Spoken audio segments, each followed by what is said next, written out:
आज 8 मार्च है और हर साल 8 मार्च की तारीख इंटरनेशनल विमेंस डे यानी अंतर्राष्ट्रीय महिला दिवस के तौर पर मनाई जाती है। महिलाओं ने लंबे आंदोलनों के बाद वोटिंग से लेकर प्रजनन तक के बुनियादी अधिकार हासिल किए। 8 मार्च इन्हीं अधिकारों को मनाने का दिन है। रूसी क्रांतिकारी और राजनेता व्लादिमीर लेनिन ने इस दिन को आधुनिक छुट्टी का दिन घोषित किया था। इसके पीछे का मकसद रूसी क्रांति में महिलाओं के योगदान को सम्मान देना था। हालांकि महिला दिवस मनाए जाने का सिलसिला रूसी क्रांति के करीब एक दशक पहले 1908 में ही शुरू हो गया था, जब अमेरिकी शहर न्यूयॉर्क में 15,000 महिलाओं ने एक रैली निकालकर नौकरी के घंटे कम करने, काम के हिसाब से वेतन और मतदान के अधिकार पर अपना दावा ठोका। नमस्कार, आप देख रहे हैं 24 न्यूज। मैं हूं आपके साथ पूर्णिमा और हमारी खास पेशकश में नारी तुझे सलाम में आप सभी का स्वागत है। भारत में भी महिलाओं ने समय के साथ अपने अपने मकाम हासिल किए। आज पूरी दुनिया में महिलाएं कड़ी मेहनत और पढ़ाई के बाद अच्छी और उच्च रैंकिंग वाली नौकरियां कर रही हैं। महिलाओं की स्थिति में बदलाव लाने में इतिहास की कई नायिकाओं की भूमिका अहम है। भले ही आज महिलाएं मेडिकल की पढ़ाई कर रही हैं और मेडिकल की डिग्री हासिल कर रही हैं, इंजीनियर बन रही है, लेकिन इन क्षेत्रों से जुड़कर भविष्य में महिलाओं के लिए रास्ता खोलने वाली और प्रेरणा बनने वाली महिलाओं की भूमिका अहम रहेगी। हर साल 8 मार्च को इंटरनेशनल विमेंस डे मनाया जाता है। ये दिन महिला सशक्तिकरण का एक खास दिन होता है।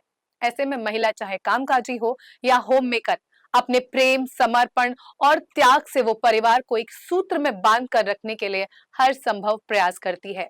लेकिन इन सब के लिए हम कभी उनका शुक्रिया नहीं करते। आपके जीवन में भी बहन, पत्नी, माँ, दोस्त के रूप में सुपर वुमन होंगी, जिन्होंने आपके जीवन के लिए काफी कुछ किया होगा, लेकिन शायद आपको इसका एहसास ना हो।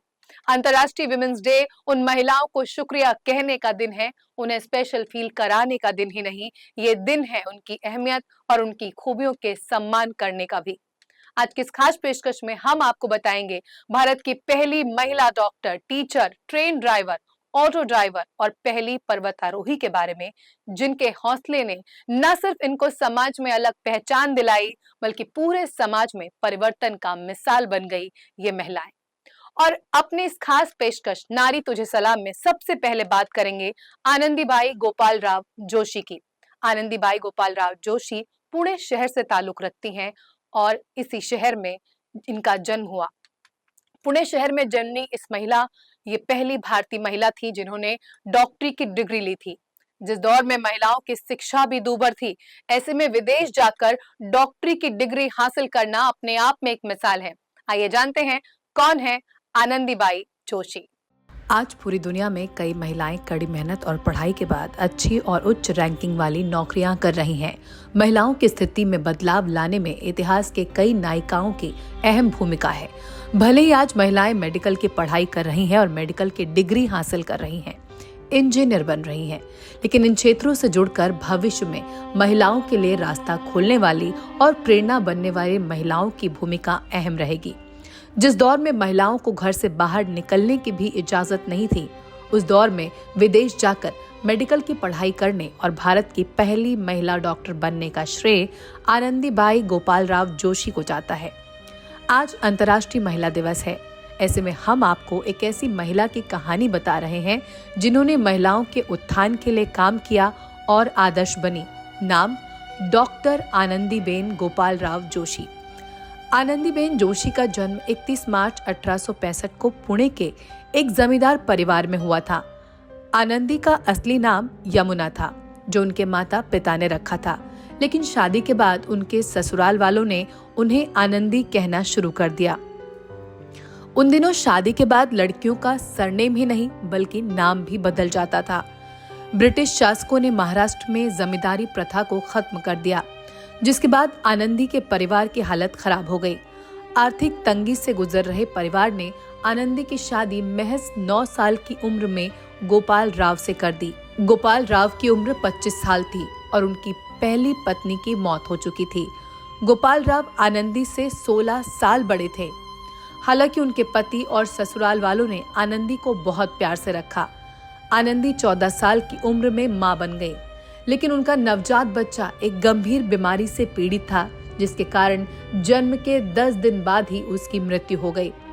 बच्चे को खोने का दर्द आनंदी के लिए असहनीय था, लेकिन उन्होंने ठान लिया था कि किसी भी बच्चे को बीमारी से नहीं मरने देंगी। इस लक्ष्य को ध्यान में रखते हुए आनंदी ने डॉक्टर बनने का फैसला किया और अपने पति को अपनी इच्छा बताई। उनके पति ने आनंदी का साथ दिया, लेकिन समाज और उनके अपने परिवार ने आनंदी की आलोचना शुरू कर दी। इन सब के बावजूद गोपाल राव ने आनंदी को शिक्षा के लिए मिशनरी स्कूल में भेजा। फिर उन्होंने कलकत्ता से संस्कृत और अंग्रेजी की पढ़ाई की। सन 1880 में गोपाल राव ने एक मशहूर अमेरिकी मिशनरी को पत्र लिखकर अमेरिका में मेडिकल की पढ़ाई के बारे में सारी जानकारी जुटाई। उनका परिवार और समाज उनकी पढ़ाई से सहमत नहीं था, इसलिए उनके विदेश जाकर पढ़ाई करने का काफी विरोध होना लाजमी था। लेकिन आनंदी के जिद और पति के सहयोग ने किसी को भी उनके लक्ष्य के आड़े आने नहीं दिया। आनंदी ने पेंसिल्वेनिया के महिला मेडिकल कॉलेज में दाखिला लिया। इसके लिए उन्होंने अपने सारे गहने बेच दिए। इस कदम में कुछ लोगों ने आनंदी का साथ दिया और उन्हें 200 रुपए की मदद की। आनंदी ने महज 19 साल की उम्र में MD की डिग्री हासिल की। ये डिग्री पाने वाली वो पहली भारतीय महिला थी। बाद में आनंदी भारत लौट आई और कोल्हापुर स्टेट के अल्बर्ट एडवर्ड अस्पताल में महिला वार्ड की प्रभारी डॉक्टर नियुक्त हुई। लेकिन अफसोस कि वो अपनी मेडिकल प्रैक्टिस के दौरान टीबी का शिकार हो गईं और 26 फरवरी 1887 को महज 22 साल की उम्र में आनंदी बाई की इस बीमारी के कारण मृत्यु हो गई। लेकिन वो अपने पीछे छोड़ गई एक ऐसी विरासत जो हर पीढ़ी के लिए प्रेरणा का सबब है।